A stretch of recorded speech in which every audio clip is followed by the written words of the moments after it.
নমস্কার, আপনারা দেখছেন নিউজ ভ্যানগার্ড। সঙ্গে রয়েছি আমি শুভেন্দু। সরাসরি চোখ রাখবো এখনকার গুরুত্বপূর্ণ সংবাদগুলির দিকে।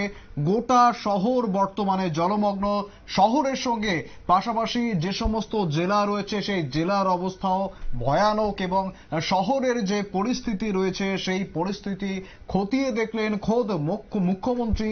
একেবারে সেই পরিস্থিতি জলে নেমে শহরের জলমগ্ন স্থানগুলি তিনি ঘুরে দেখেছেন। তার সঙ্গে ছিলেন কর্পোরেটর, পাশাপাশি একাধিক বিজেপি শীর্ষস্থানীয় নেতা নেত্রীরা ছিলেন, প্রশাসনিক আধিকারিকরা ছিলেন। তারা গোটা শহরের বর্তমানে ঠিক কি পরিস্থিতি রয়েছে সেই পরিস্থিতি একেবারে খতিয়ে দেখলেন। দেখতেই পাচ্ছেন নিউজ ভ্যানগার্ডের পর্দায় সেই ছবি। হাঁটু জলে দাঁড়িয়ে রয়েছেন মুখ্যমন্ত্রী ডক্টর মানিক সাহা। তিনি ঠিক কি জানাচ্ছেন শোনাবো একবার। এরকম ভয়াবহ অবস্থা তো আগে হয়নি। আমি একটা কথাই বলবো, কেউ যেন আতঙ্কিত না হয়। এবং আমরা এর আগেও বারংবার মাইকিং করেছি যে সবাই যেন চলে আসে, ঘর থেকে চলে আসে। কমলপুরের অবস্থা একটু খুব বাজে অবস্থা সেখানে। তো আজকে সকালে আবার আমি মাননীয় হোম মিনিস্টারের সাথে কথা বলে উনি আশ্বস্ত করেছেন এবং উনি অনেকগুলো দুটো হেলিকপ্টার পাঠাচ্ছেন যাতে এয়ারলিফটিং করা যায়। তাছাড়া এনডিআরএফ টিম অনেকগুলো পাঠাচ্ছেন। আর ভোটের কথা আমি বললাম, আবার যে আমাদের ভোটগুলো আছে সেগুলো তো একটু বাদে এইগুলো সব পৌঁছে যাবে।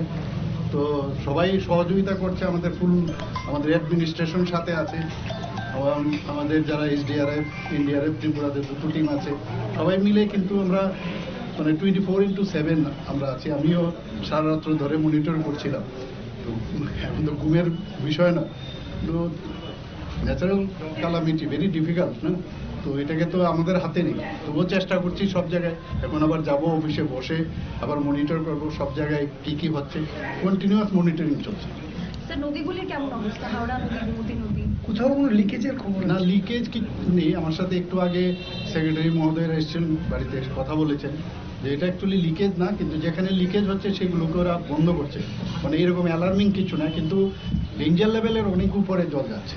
এটা হচ্ছে সবচেয়ে বড় জিনিস, যে ডেঞ্জার লেভেল আছে তার থেকে জল বেশি উপরে যাচ্ছে। এবং স্যার ডুমুরের একটা গেট খুলে দেওয়া হয়েছে, সেটা কতটা? না, ওইটা তো দিতেই হবে, এছাড়া তো উপায় নেই। এটা তো অটোমেটিক্যালি স্লুইস গেট খুলে যায় যখন একটা মিনিমাম মানে লেভেলে ম্যাক্সিমাম লেভেলে চলে আসে, খুলে যায়।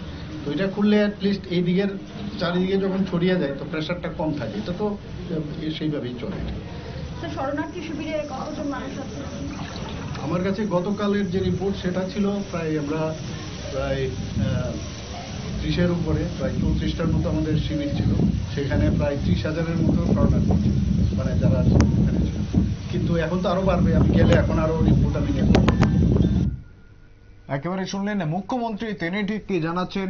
গোটা রাজ্যের খবর কিন্তু তিনি নিচ্ছেন, পাশাপাশি কন্ট্রোল রুম থেকে গোটা রাজ্যের পরিস্থিতি খতিয়ে দেখছেন। স্বরাষ্ট্রমন্ত্রীর সঙ্গে তিনি কথা বলেছেন। স্বরাষ্ট্রমন্ত্রী আশ্বস্ত করেছেন রাজ্যে অত্যন্ত তৎপরতার সাথে উদ্ধার কাজ চলবে।